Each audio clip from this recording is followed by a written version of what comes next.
স্নেহের ছাত্ররা, আগের দিন আমি তোমাদের কাছে how to calculate oxidation number অর্থাৎ কি করে জারণ সংখ্যা বার করতে হয় সেটি শিখিয়েছিলাম।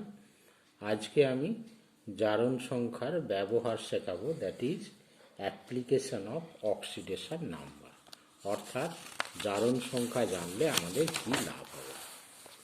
Concept of oxidation number. Concept 1, oxidation number and oxidation reduction.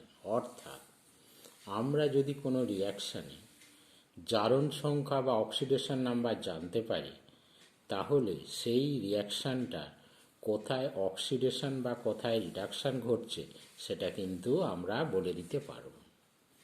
মনে রাখবে, oxidation means increase in oxidation number, whereas reduction means decrease in oxidation number.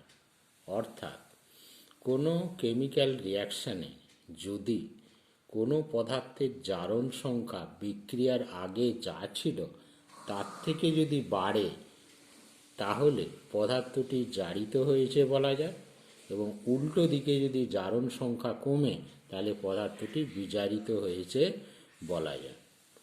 উদাহরণ হিসাবে দেখা যাক, এই একটি কেমিক্যাল রিয়াকশান। লক্ষ্য করো এদের জারণ সংখ্যার কীরকম পরিবর্তন হচ্ছে। কপারের জারণ সংখ্যা +2, অক্সিজেনের -2, অ্যামোনিয়ার নাইট্রোজেনের -3, হাইড্রোজেনের প্রতিটা হাইড্রোজেনের +1, কপারের 0, নাইট্রোজেনের 0, হাইড্রোজেনের +1, অক্সিজেনের -2। লক্ষ্য করো এখানে শুধুমাত্র কপার পরমাণুর জারণ সংখ্যাটা পরিবর্তন হচ্ছে। কপারের বিক্রিয়ার আগে জারণ সংখ্যা কত ছিল? +2। বিক্রিয়ার পরে কত হয়ে গেল? 0 হয়ে গেল। অর্থাৎ এর অক্সিডেশন নাম্বারটা ডিক্রিজ করছে। সেই জন্য অক্সিডেশন নাম্বার ডিক্রিজ করছে বলে এটা কি হলো? রিডাকশান ঘটল, অর্থাৎ বিজারণ ঘটল। সিমিলারলি অ্যামোনিয়ায় নাইট্রোজেনের জারণ সংখ্যা ছিল -3, এর জারণ সংখ্যা দেখো 0 হয়ে গেল, অর্থাৎ অক্সিডেশন নাম্বার ইনক্রিজ করলো। তাহলে এটা কি হলো? জারণ হলো বা অক্সিডেশন হলো। এইভাবে আমরা জারণ সংখ্যা জানলে একটা কেমিক্যাল রিয়াকশানের কোথায় অক্সিডেশন রিডাকশন হচ্ছে সেটা জানতে পারি। Concept 2, identification of oxidant and reductant. অর্থাৎ জারক ও বিজারক পদার্থকে আমরা আইডেন্টিফাই করতে পারি। রিডিউসিং এজেন্ট অর্থাৎ বিজারক পদার্থ তাকেই বলে যে সমস্ত পদার্থের অক্সিডেশন নাম্বার ইনক্রিজ করবে, সেটাই হলো রিডিউসিং এজেন্ট। সিমিলারলি যে সমস্ত এলিমেন্টের অক্সিডেশন নাম্বার ডিক্রিজ করে সেটাই কিন্তু অক্সিডাইজিং এজেন্ট। রিয়াকশানটি ফলো করো। অক্সিডেশন নাম্বার চেঞ্জ হচ্ছে, লক্ষ্য করো কপারটা এখানে 0, এখানে কপারটা হচ্ছে +2, নাইট্রিক অ্যাসিডের নাইট্রোজেনটার হচ্ছে +5, আর এই নাইট্রোজেনটার কত হচ্ছে? 0। তাহলে কি দেখতে পাচ্ছি যে এটা হচ্ছে 0 to +2, এটা হচ্ছে অক্সিডেশন ঘটছে, আর +5 থেকে মোটামুটি 0, তাহলে এখানে কি হচ্ছে? রিডাকশান ঘটছে। তাহলে এক্ষেত্রে আমি কি বললাম? রিডিউসিং এজেন্ট কি? Oxidation number increase. তাহলে অক্সিডেশন নাম্বার মোটামুটি কার ইনক্রিজ হচ্ছে? অক্সিডেশন। তাহলে এখানটায় বলতে পারি নাইট্রিক অ্যাসিডের ক্ষেত্রে অক্সিডেশন নাম্বারটা ডিক্রিজ করছে, তাহলে এটা হচ্ছে অক্সিডাইজিং এজেন্ট। সিমিলারলি কপারের অক্সিডেশন নাম্বারটা ইনক্রিজ করছে, এটা তাহলে কি হয়ে গেল? রিডিউসিং এজেন্ট হয়ে গেল। কনসেপ্ট 3, আইডেন্টিফাই এ রেডক্স রিয়াকশন। অর্থাৎ কোনো রাসায়নিক বিক্রিয়া রেডক্স শ্রেণীর কিনা, অর্থাৎ জারণ বিজারণ শ্রেণীর কিনা, সেটা কিন্তু আমরা অক্সিডেশন নাম্বার জানলে আইডেন্টিফাই করতে পারি। নিয়মটা কীরকম? রেডক্স রিয়াকশন তাকেই বলে if there is change in oxidation number. অর্থাৎ কোনো রাসায়নিক বিক্রিয়ার আগে এবং পরে যদি কোনো এলিমেন্টে অক্সিডেশন নাম্বারটা বাড়ে বা কমে, তাহলেই কিন্তু সেই বিক্রিয়াটি রেডক্স শ্রেণীর বিক্রিয়া বলতে পারি। যেমন লক্ষ্য করো, এই হচ্ছে একটা chemical reaction NaCl plus AgNO3, AgCl plus NNO3। এর অক্সিডেশন নাম্বারগুলো লিখছি, লক্ষ্য করো। সোডিয়াম +1, ক্লোরিন -1, Ag হচ্ছে +1, নাইট্রেটের নাইট্রোজেনটা হচ্ছে +5, অক্সিজেনটার হচ্ছে -2, সিলভারটার হচ্ছে +1, Clটার -1, Na হচ্ছে +1, নাইট্রোজেনটার +5, অক্সিজেনটার -2। লক্ষ্য করো, রিয়াকশানের আগে এবং পরে কোথাও কিন্তু অক্সিডেশন নাম্বারের কোথাও চেঞ্জ হয়নি। সোডিয়াম +1, এদিকেও +1, সিলভার +1, এদিকেও +1, নাইট্রোজেনের +5, এখানেও +5। সুতরাং এই রিয়াকশানটা রেডক্স শ্রেণীর রিয়াকশান নয়। কিন্তু এই রিয়াকশানটি লক্ষ্য করো, কপার 0, এদিকে কপার কত, +2, নাইট্রোজেনের +5, এদিকে নাইট্রোজেনের কত, +4। তাহলে এখানে কি হচ্ছে, চেঞ্জ ইন অক্সিডেশন নাম্বার হচ্ছে। অতএব এটা একটা রেডক্স শ্রেণীর বিক্রিয়া। Concept 4, disproportionation reaction. একটা বিক্রিয়া বা একটা কেমিক্যাল রিয়াকশান ডিসপ্রপোর্শনেট কিনা সেটা কিন্তু আমরা যা বলতে পারি অক্সিডেশন নাম্বার জানলে।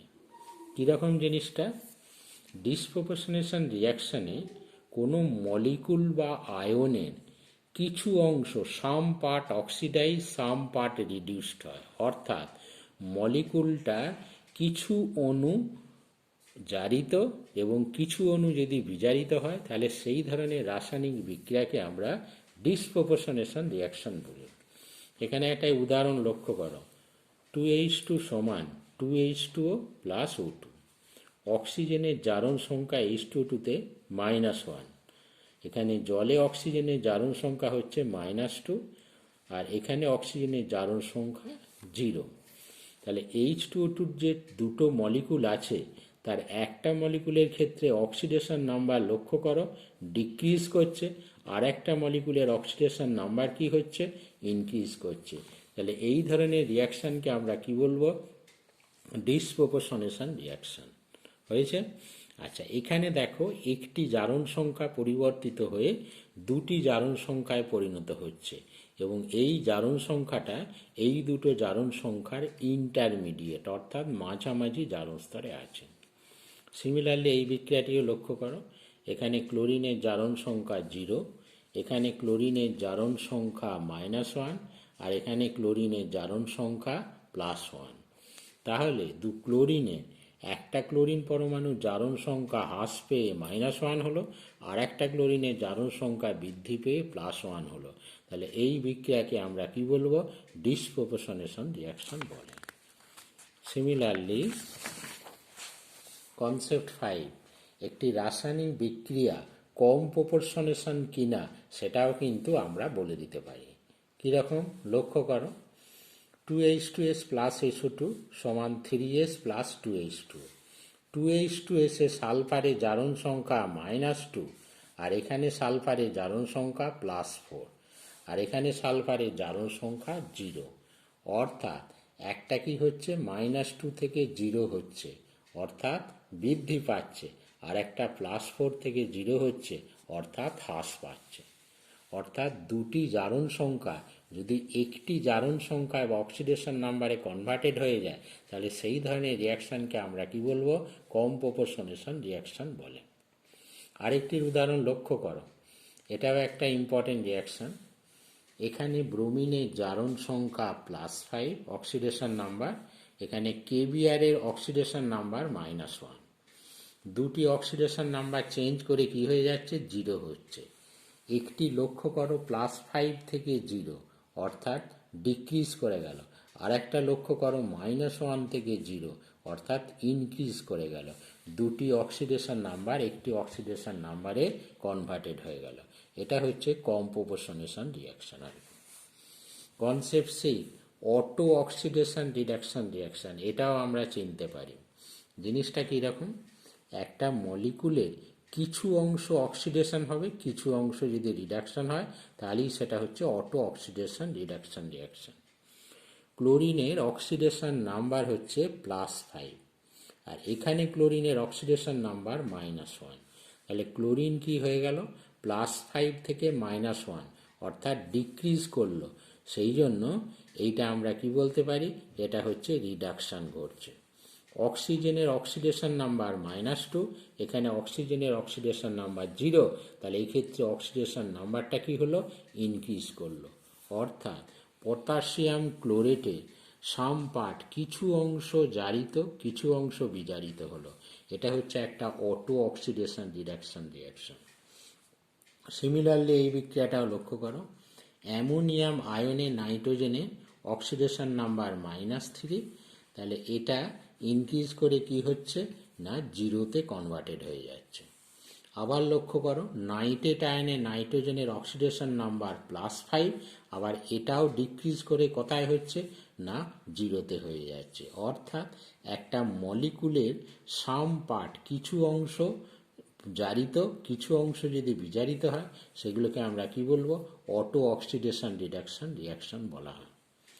কনসেপ্ট 7, ম্যাক্সিমাম এবং মিনিমাম অক্সিডেশন নাম্বার আমরা বলে দিতে পারি। একটা এলিমেন্টের, একটা মৌলের ম্যাক্সিমাম ও মিনিমাম অক্সিডেশন নাম্বার কত, সেটাও আমরা বলে দিতে পারি।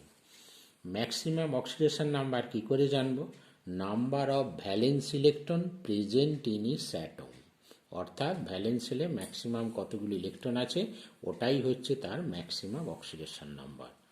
মিনিমাম অক্সিডেশন নাম্বারটা কি, number of electron require to attain Nobel gas configuration, অর্থাৎ নোবেল গ্যাস কনফিগারেশন হতে আর কতগুলো ইলেকট্রন লাগলো, সেটাই হচ্ছে মিনিমাম অক্সিডেশন নাম্বার। লক্ষ্য করো উদাহরণগুলো। নাইট্রোজেন অ্যাটমের আমি ম্যাক্সিমাম আর মিনিমাম অক্সিডেশন নাম্বারটা জানতে চাই। নাইট্রোজেনের মোটামুটি 7টা ইলেকট্রন আছে। ইলেকট্রনিক কনফিগারেশন হয় 1s2, 2s2, 2p3। তাহলে ভ্যালেন্স শেলে কতগুলি ইলেকট্রন আছে, মোটামুটি 5টা ইলেকট্রন আছে।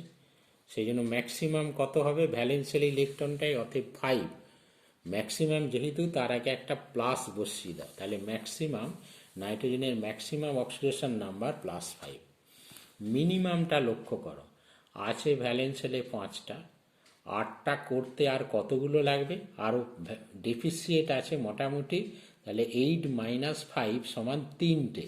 তাহলে এর মিনিমাম অক্সিডেশন নাম্বার কত হবে, 3, মাঝখানে একটা মাইনাস দিয়ে দাও, -3 হয়ে গেল। তাহলে নাইট্রোজেনের ম্যাক্সিমাম অক্সিডেশন নাম্বার +5, মিনিমাম হয়ে গেল -3। সালফার অ্যাটম, সালফারে মোটামুটি ইলেকট্রন আছে কটা, 16টা ইলেকট্রন আছে। Electronic configuration 1s2, 2s2, 2p6, 3s2, 3p4। Valence শেলে আছে কটা, 6টা ইলেকট্রন। তাহলে ম্যাক্সিমাম কত হবে, +6। 8টা হতে কতগুলো বাকি আছে, 8 - 6 = 2টো, তাহলে মিনিমাম কত হবে, -2 হয়ে গেল। তাহলে এইভাবে আমরা একটা অ্যাটমে, একটা এলিমেন্টে ম্যাক্সিমাম এবং মিনিমাম অক্সিডেশন নাম্বারটা বলে দিতে পারি। Concept 8, identify whether a compound have reducing nature or oxidizing nature or both, অর্থাৎ একটা যৌগ তার জারণ ধর্ম আছে না বিজারণ ধর্ম আছে না দুটোই আছে, সেটা কিন্তু অক্সিডেশন নাম্বার জানলে বলে দিতে পারি। রিডিউসিং নেচার তাদেরই আছে যারা মিনিমাম অক্সিডেশন লেভেলে থাকবে। অক্সিডাইজিং নেচার তাদেরই আছে যারা ম্যাক্সিমাম অক্সিডেশন লেভেলে থাকবে। আর রিডিউসিং অ্যান্ড অক্সিডাইজিং নেচার তাদেরই আছে যারা কিন্তু ইন্টারমিডিয়েট, অর্থাৎ মধ্যবর্তী অক্সিডেশন লেভেল বা জারণ স্তরে থাকবে, তাদের কিন্তু দুটি ধর্মই দেখা যাবে। উদাহরণ লক্ষ্য করো, H2S, কোশ্চেনটা হলো বা প্রশ্নটা হলো, এর কি ধর্ম দেখা যায়, জারণ না বিজারণ। তাহলে H2S এ সালফার আছে, এর অক্সিডেশন নাম্বার কত সালফারে, -2। সালফারের ভ্যালেন্স শেলে 6টা ইলেকট্রন, তাহলে ম্যাক্সিমাম অক্সিডেশন নাম্বার +6। আর 8টা করতে 2টো ইলেকট্রন লাগে, তাহলে মিনিমাম কত হলো, -2। তাহলে H2S এ সালফারের ম্যাক্সিমাম +6, মিনিমাম -2। কিন্তু এই H2S এ সালফারের অক্সিডেশন নাম্বারটা ম্যাক্সিমাম আর মিনিমামের মাঝামাঝি, ও H2S এ সালফারের অক্সিডেশন নাম্বারটা মিনিমাম জারণ স্তরে আছে, সেই জন্য এরই শুধুমাত্র রিডিউসিং নেচার দেখা যায়, অর্থাৎ বিজারণ ধর্ম দেখা যায়। নাইট্রোজেনের জারণ সংখ্যা +5, ম্যাক্সিমাম জারণ সংখ্যা এর +5 আর মিনিমাম জারণ সংখ্যা হচ্ছে নাইট্রোজেনের -3। তাহলে এই ম্যাক্সিমাম জারণ স্তরে আছে, অতএব এর শুধুমাত্র অক্সিডাইজিং নেচার দেখা যাবে। সালফার ডাইঅক্সাইডে সালফারের ম্যাক্সিমাম জারণ সংখ্যা +6, মিনিমাম জারণ সংখ্যা -2, কিন্তু এর জারণ সংখ্যা সালফার ডাইঅক্সাইডে সালফারে +4, অর্থাৎ এই অক্সিডেশন নাম্বারটা ম্যাক্সিমাম এবং মিনিমামের মাঝামাঝি জায়গা আছে, সেই জন্য এর দুটো ধর্মই দেখা যাবে, জারণ ধর্মও দেখা যাবে, বিজারণ ধর্মও দেখা যাবে। ছাত্ররা তোমরা বইটা ভালো করে পড়বে। আজকে এখানেই শেষ করছি।